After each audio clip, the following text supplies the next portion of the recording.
House of Cards episode 1 just ended for us, but we're just getting started here on House of Cards Live. Hey, I'm Rob Cesternino, and I'm here with my co-host Zach Brooks, and we're the two guys who are never ever revealing any of the bad stuff we know about Frank Underwood. That stuff is going. That is stuff that we are. I was gonna say going to the grave with us, but that's a poor choice of words. Zach Brooks, boy, wow, what a start. What a start. Yeah, that information is all going in the lockbox. Text messages deleted. Never speak of it again.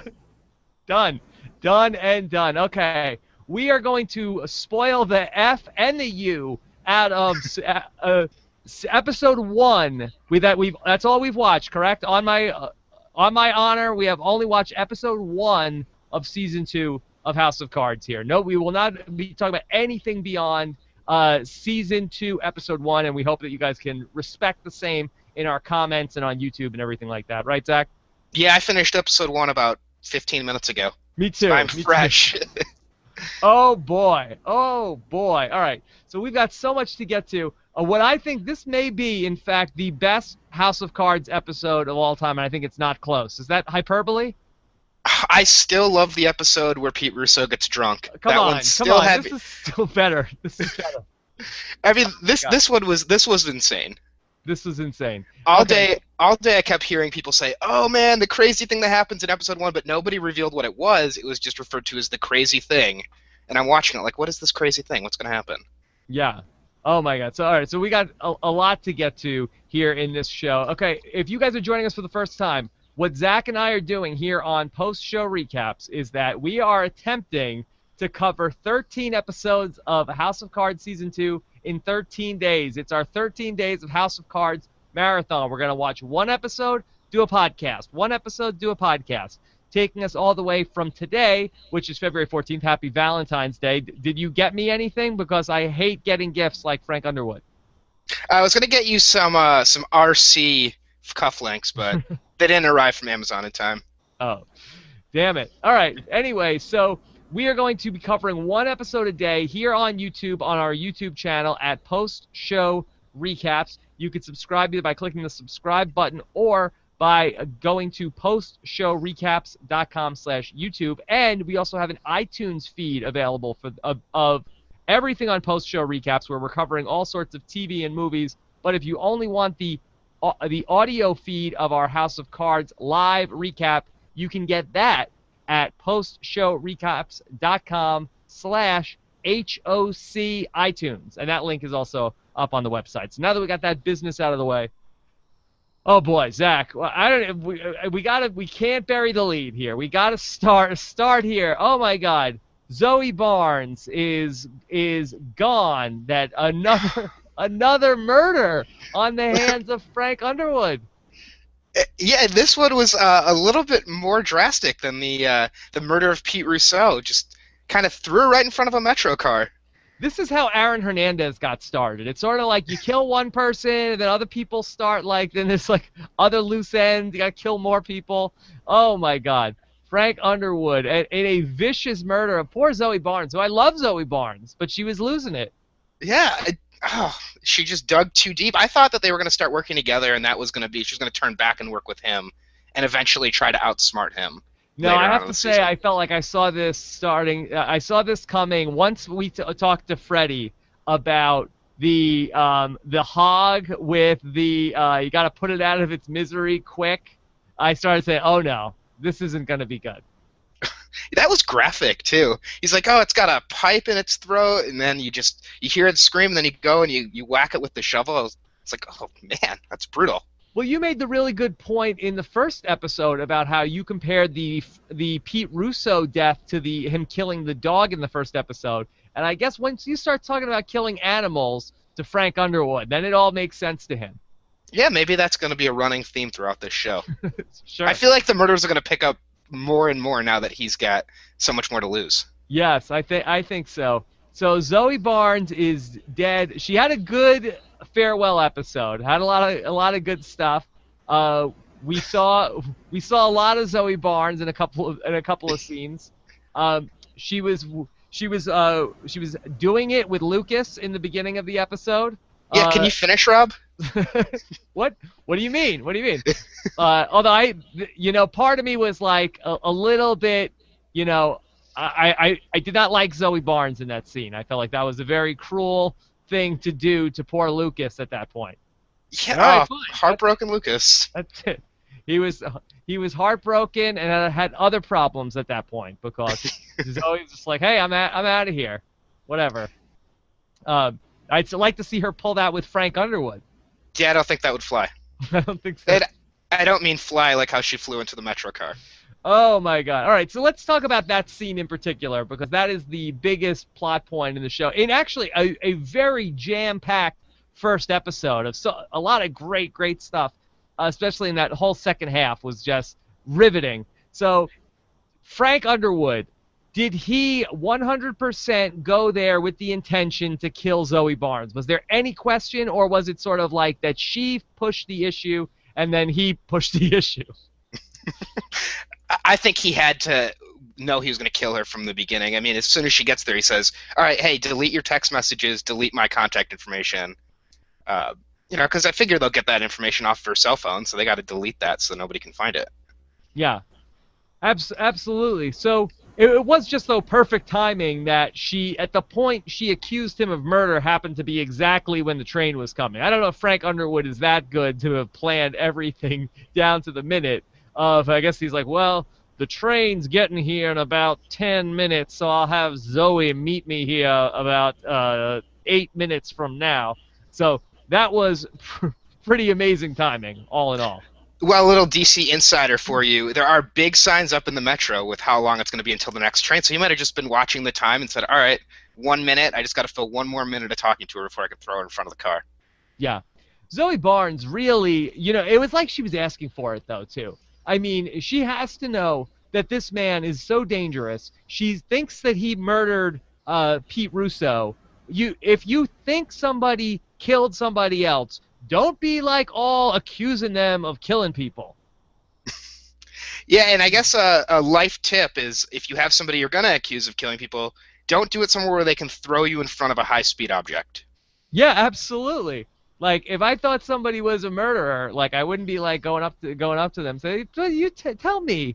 Yeah, I just gotta know. Did you kill that other guy? And they say no. That's good enough for me. I'm gonna force the issue and make them think I have the goods on them. That she was really not thinking clearly here, Zoe Barnes.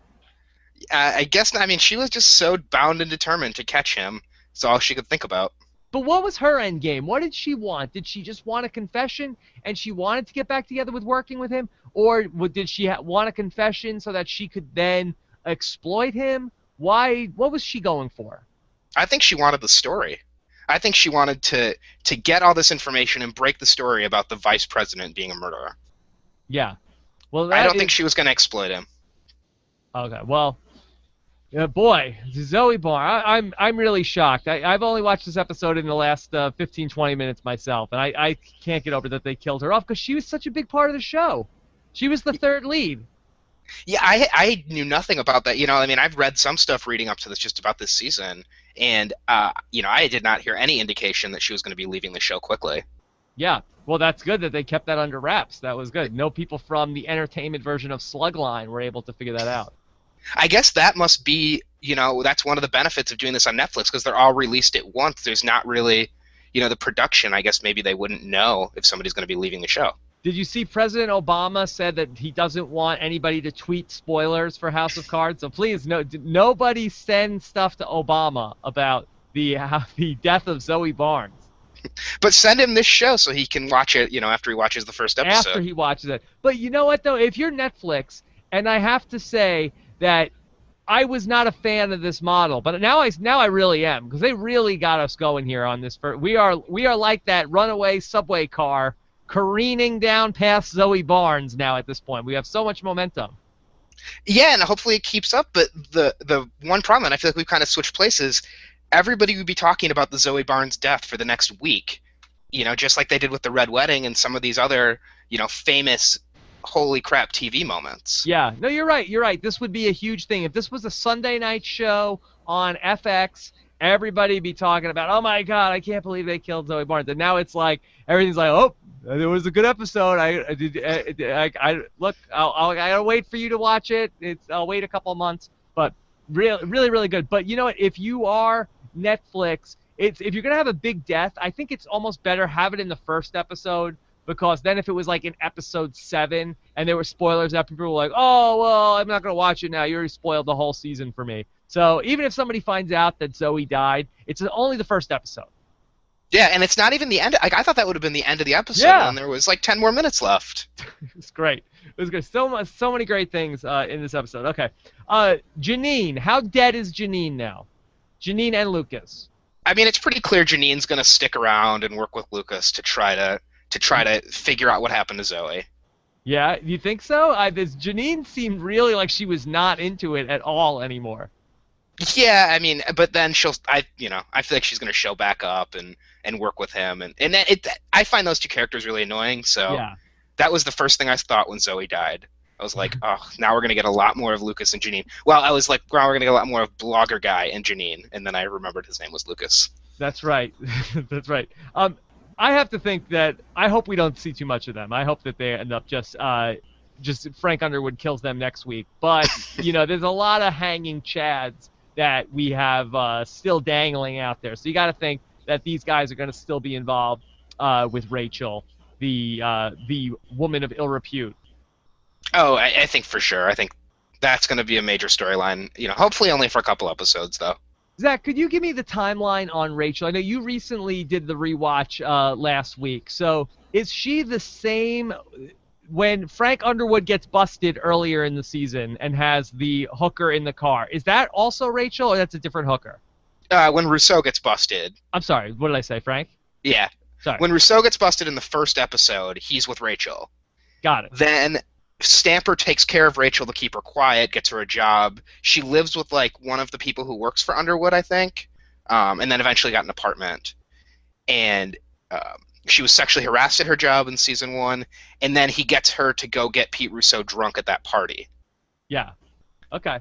And So- Rousseau is such an alcoholic he didn't remember her. Oh, that's good. That was convenient.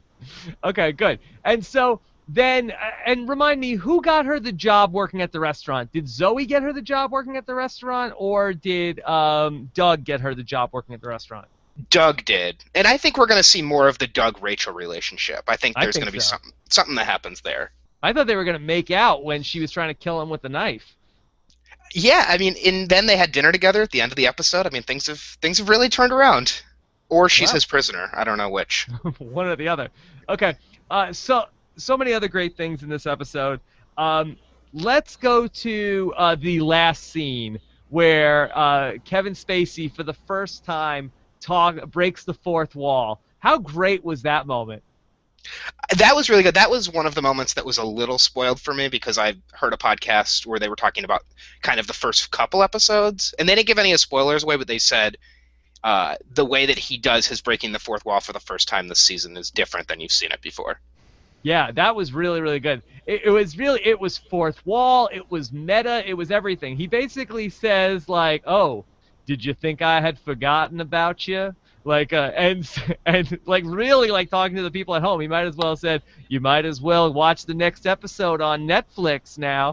It was like he referenced that people don't like it when he breaks the fourth wall. He referenced that this is the start of a new season. So it was super breaking the fourth wall. He broke the fifth wall too. Yeah, I thought it was great. Yeah. And tons of the lines of his that you love, like every kitten grows up to be a cat, hunt or be hunted.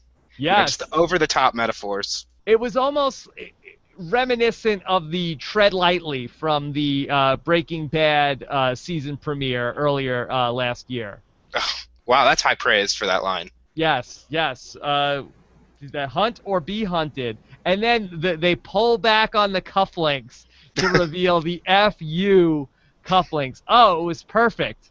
And then they scrolled the credits over the cufflinks. Usually they cut to black to scroll the credits. So I thought that was, then you could just watch those cufflinks for like 2 minutes. Yeah. It was fantastic. It was fantastic. Of course, I forgot to mention at the top of the show, of course, this is House of Cards Live, so we're going to be taking your questions and comments along the way. We've got the chat room going on postshowrecaps.com. We are also taking your tweets at our hashtag for post show recaps is PS Recaps. So you can go ahead and do that too. And you can also leave us comments on the YouTube video itself, so we were able to get those as well. So a lot of different ways to interact with us here on all of our shows on Post Show Recap. So that was really, really great. Another thing that I thought was I loved Claire Underwood in this episode. I thought this was her best episode also. She was great in this episode, and you know I am not a Claire Underwood fan. No, I'm right there with you. I thought she was fantastic, and where she's talking to Jillian in her conference room, and she says, you know, I'll let your baby wither and die. Oh my God, yeah. Stone cold. Yes, I'm let your child wither and die inside of you. She's like, do you think you really want to go against me? I mean, that was unreal. Now, she did have one of the most laughable lines of the episode. Did you catch that one? Which one? I've been doing some research on the internet, and she's talking to her doctor. My roommate and I both thought that was hilarious. And her doctor responds, "Be careful on the internet." Yes, of course, with anything on the internet. Yeah, good lessons. Claire Underwood had another. I thought she was brilliant in the moment of when the news is on and that Zoe Barnes was found dead, and she just like. You knew that she knew, but she didn't even like. Oh, that's my Frank. Like, right? What was your takeaway from that? I thought that she knew, and I thought she might be feeling a little guilty. I wondered if she had guilt going on, but you know, yeah, she I didn't guess say we don't a know. word during that scene. Did she say anything after it, or do anything after it? No, I think she just put on her makeup. That she just like was sitting there, going about her day. It was great. It was great. She had no reaction, and she had to have known that this like she's not even like, oh my God, Frank, did you see about this? That girl Zoe that you were having the affair with is dead now. That you're like, it was like just totally put two and two together, and it's like, oh, that's my husband. Yep. Do you think that she knew ahead of time what Frank was going to do to Zoe? No, I don't think so. I don't think Frank tells anybody ahead of time. Maybe Stamper, but I don't think most people know what he's going to do ahead of time. Yeah, I think that you're probably right about that. What about the decision by Claire to not go through with the in vitro fertilization anymore? Was that in vitro or whatever, fertility treatments or whatever they were going to do? That was confusing. I didn't understand why she spent time investigating that. I thought maybe that had something to do with like Jillian's pregnancy. She's trying to get more information. I guess that's possible. Was that the drug that she was going to try to do? Is that the drug that that the woman needed? Does that make sense? Like I'm putting two and two together, because the drug that she was asking about was something. Yeah, I think this is what happened. So the drug that she was asking about must have been the drug that Jillian needed, because the fertility doctor was like, "Hey, you're putting the cart before the horse here about this embryo, whatever." And so it like delivers more blood to the fetus. And because that would make sense that there's a special drug that she needs, so she must have just been doing her research. Yeah, I think that's what that was, because they call her and they're like, "We'd like to reschedule your appointment," and she's like, "No, don't reschedule it." And there was never any kind of her talking to Francis about it. Yeah. So no, there will be no baby Underwood this season. I don't think there's ever going to be a baby Underwood. Good. I think that would jump the shark if they had a baby Underwood. That seems like very sitcom-y. Yeah. Yeah. So how about this is from Eric Benjamin. He wants to know it's fair to say that we have a new red wedding, correct? What do you say? Is this the red wedding of the House of Cards? Maybe it was the Red Line wedding, because the Red Line is the Metro line, or one of the Metro lines. There you go. Were you surprised that? Yes. Although Cathedral Heights, the station where they're at, it's like the only time they've referenced something in DC that was fake. And I wonder if it's because like the DC Metro is like, you can't reference a real Metro station and have a murder there. And have a fake murder. Because they reference all kinds of other places in DC that are actual places. I mean, I wrote a bunch of them down, and I was like, oh yeah, that place. I work over there. I know that place. Yeah. But Cathedral Heights was fake. And Eric Benjamin also wants to know which is the lower blow, Frank with the train or Claire with the pregnancy medicine? Which Underwood was more underhanded in this episode? I thought Claire actually. Whoa! That Frank killed somebody. But yeah, but He I mean, murdered someone. yeah, He threatened the murder of a baby. I just thought because it was like a slower burn, and throwing Zoe in front of the train was about as quick as you can get. Yeah.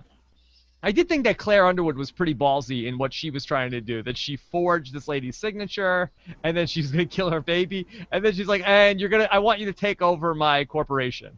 Uh, what? That's what you want me to work for you? Boy. I kind of hope that happens, and then we don't really see any of. I mean, that's a good way to get rid of Clean Water Initiative, so we don't have to see that if it doesn't have a running storyline. Yeah, I think so. Going back to Frank Underwood and his birthday party, that was a great theme throughout the episode. Who got Frank Underwood the best birthday present? Besides taking cufflinks out of the scenario. Well, what other presents did he get? I don't remember opening any other presents. Doug got him a new cell phone. He got a bunch of cards. He was you know what to do with the cards. Yeah, that was great. With them all the garbage. Give the cheap presents to the interns. I thought that was great too. That's good. And why do the good presents go in the conference room? Yeah, I don't know. Maybe to show off, or just lock them up. I guess. What would Frank Underwood consider a good present? Killing the person who's trying to frame him or to prove that he murdered somebody. Yeah, it's great. He gave himself the best present. Were you surprised he got away so scot-free from pushing Zoe in front of the subway line? I was just surprised nobody looked at him and was like, "Hey, that's James Spader from The Blacklist." Right. Kevin Spacey is a master of disguise. Apparently, I was like, how does he just walk away and then just like exit the metro station? There's not going to be any cops that like run down there, but he knows what he's doing. He's an expert. He is an expert. All right, let's talk about some of the other subplots that were going on here in the episode. So let's see.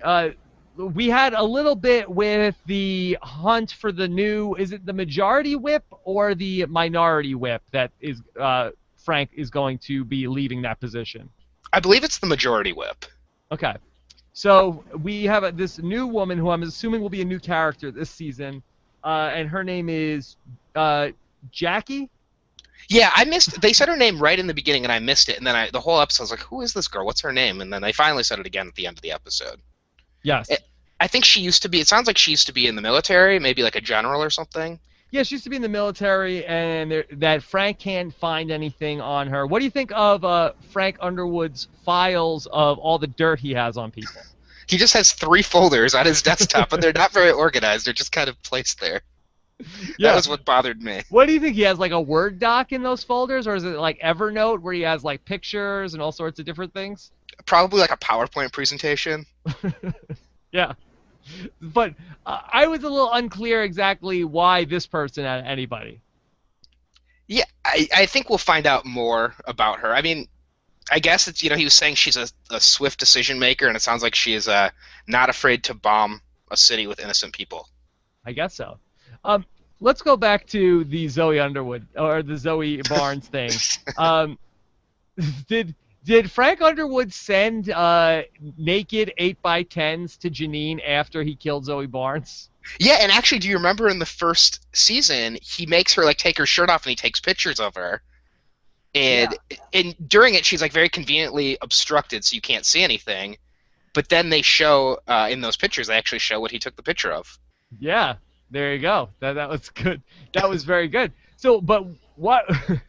Boy, that seems pretty sadistic. Not only just to kill Zoe Barnes, but then he's going on iPhoto, and he's getting his Zoe Barnes 8x10s photos developed and or printed, and then he's putting them in the mail to Janine. I mean, I thought that was a great way to send a message. But what's the message? Enjoy these naked photos, and I'll kill you if you tell anybody. I guess it's 2 for 1. Two for one. Poor Lucas. This was a tough episode for Lucas. First, he has he gets the let's just finish. Then Zoe dies, and then Frank Underwood sends naked photos of Zoe around in the mail. Just overall a tough night for Lucas. I felt like Lucas and Janine were acting a little too normal when he showed up at her apartment. Because he shows up and she's like, "Oh, do you like a glass of water or something?" Like, that wouldn't be the first thing I would say if that happened. Yeah. Yeah, I guess you're right. I guess that, well, maybe they're just like, these grizzled reporters and they're used to just their colleagues, getting murdered. Yeah, apparently. But then she's freaking out. I'm going back to New York. I'm leaving. But drink that water I just got you. It's cold. It's filtered. Why would anybody want to be one of these political reporters? The thrill of the chase of the story. The thrill of the chase. It's like is the corruption that bad that you want to?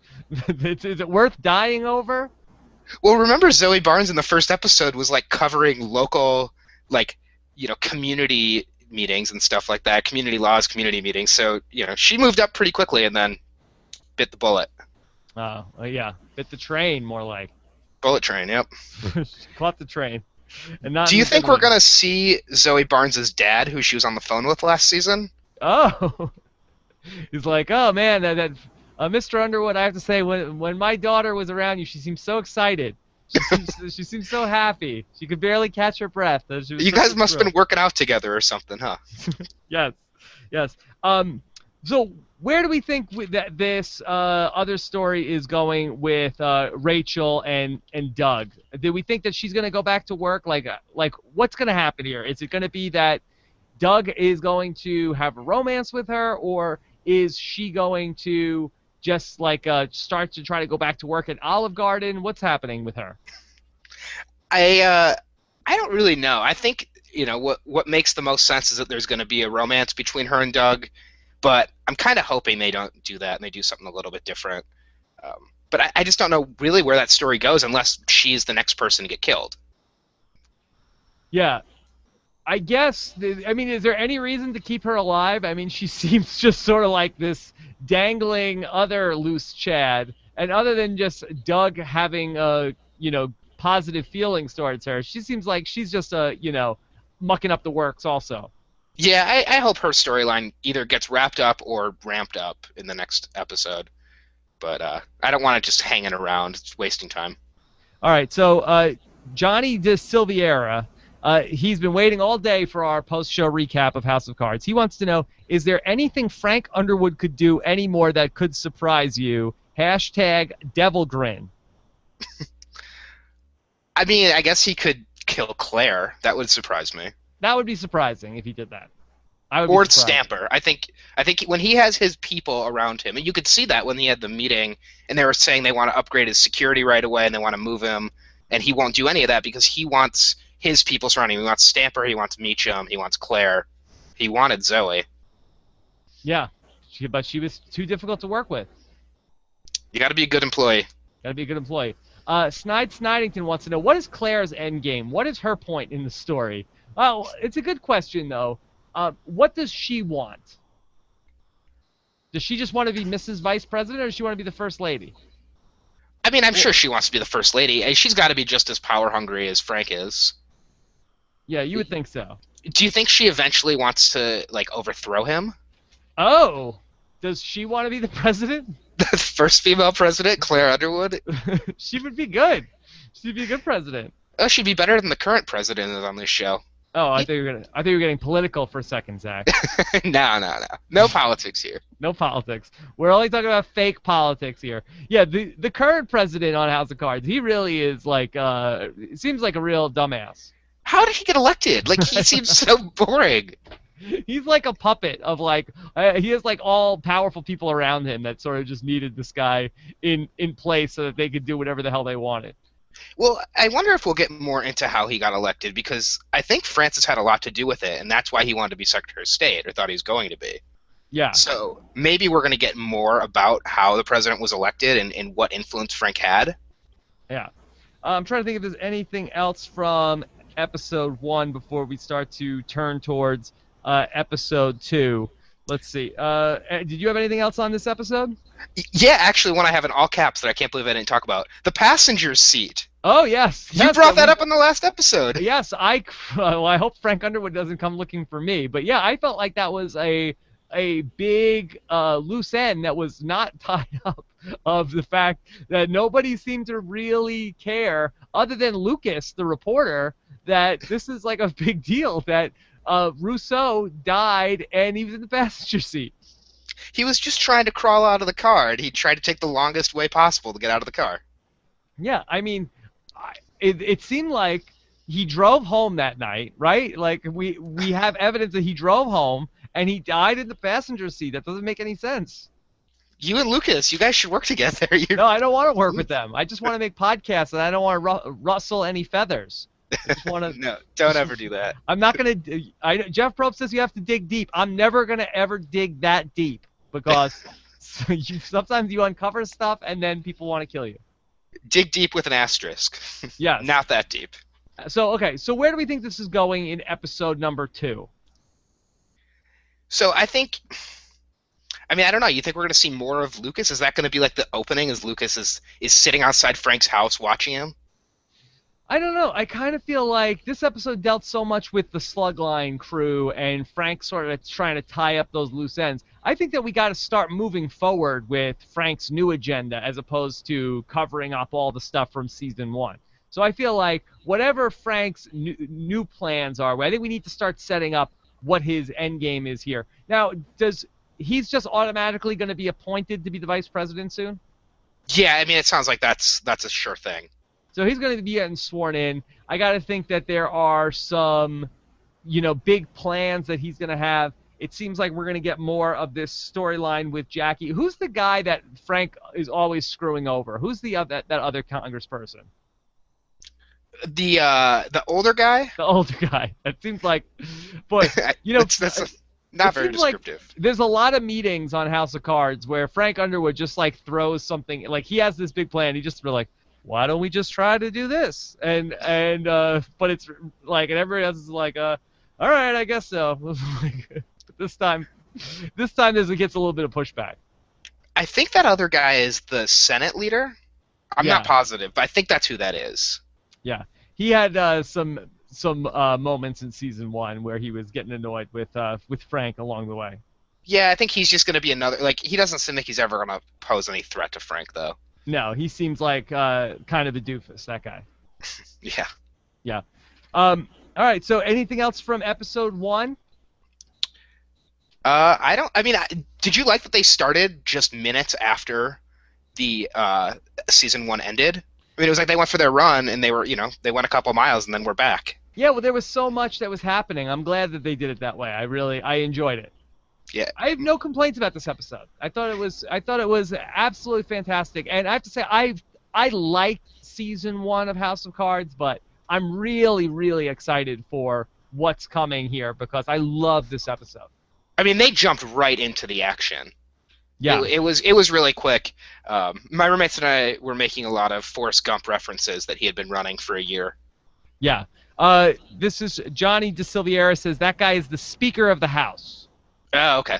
Yeah. We need your whiteboard. We need something so we can sort of have like a Homeland sort of board of like connecting all the dots. Yeah. Yeah. But not Homeland. But not Homeland. That's right. Okay. So. All right, so tomorrow on Saturday, the 15th, we are going to be back. Zach and I are going to be back to talk about House of Cards episode number 2, and it's going to be hard to only watch one more episode at 7 p.m. Eastern, 4 p.m. Pacific on postshowrecaps.com. And I'm really looking forward to it. Yeah, it's going to be great. I think it's going to be a good episode. This set the bar very high for all the episodes this season, so I'm hoping that they all live up to this excitement.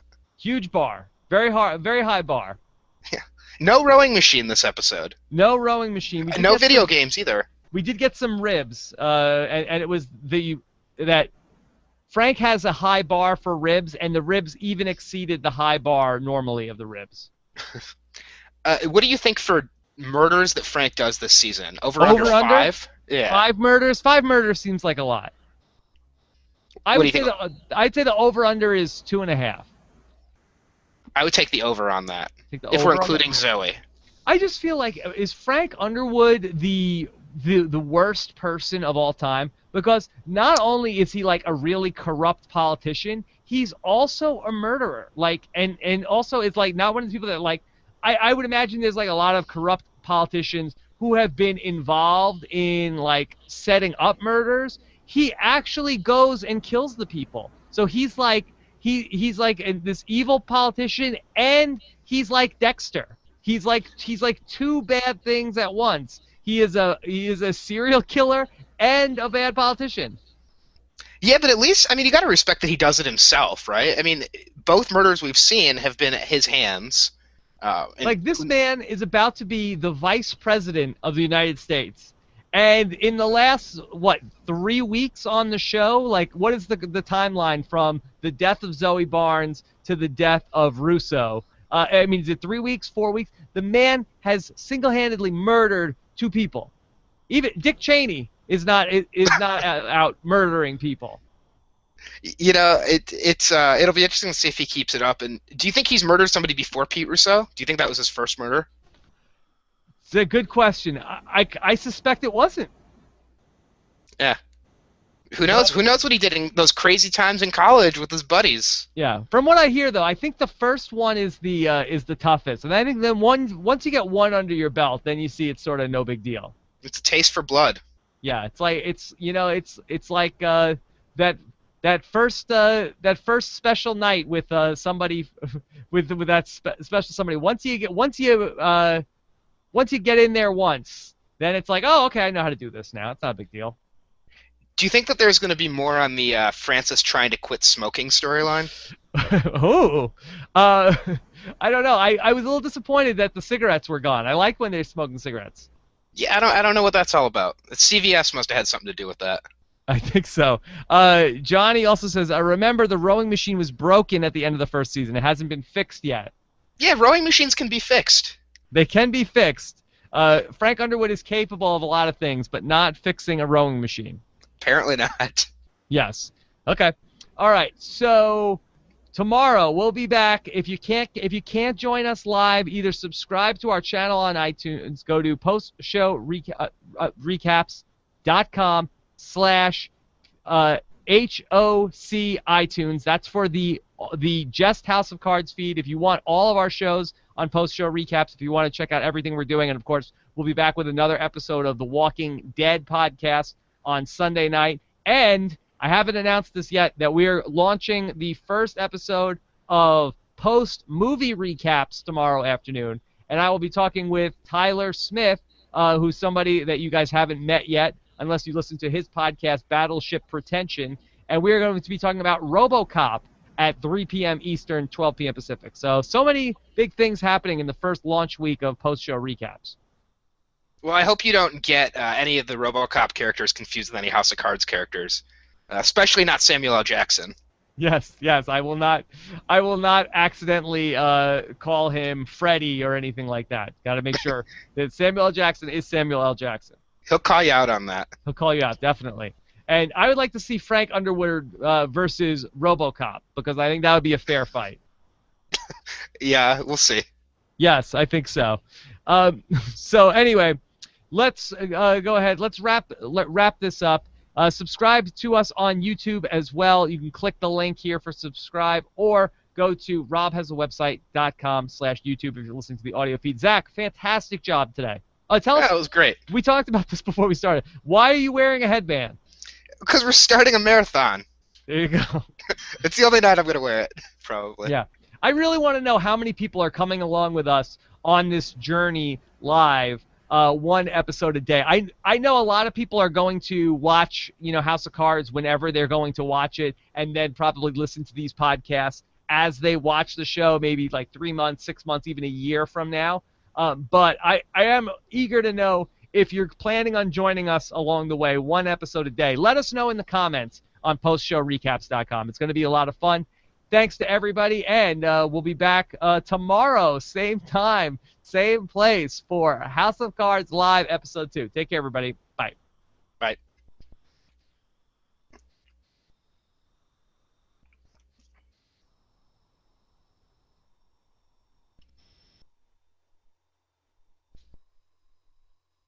Hold on.